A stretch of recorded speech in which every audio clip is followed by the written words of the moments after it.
In this tutorial, you'll learn how to automate review requests after a job in SalesCaptain. Let's dive in. Navigate to Captain Labs in the left sidebar, then select Automations to open up the Automations page. Now click plus Create Automation in the top right corner to start building your workflow.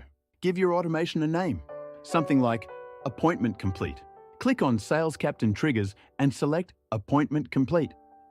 This is what kicks off the automation every time a job wraps up. Drag a time delay step into your workflow and set it to 1 hour, giving customers time before you follow up.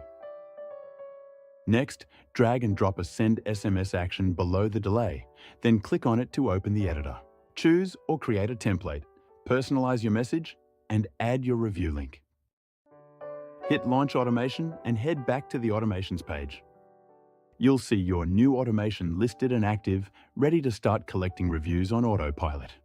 And that's it. Head to salescaptain.com to start your free trial today.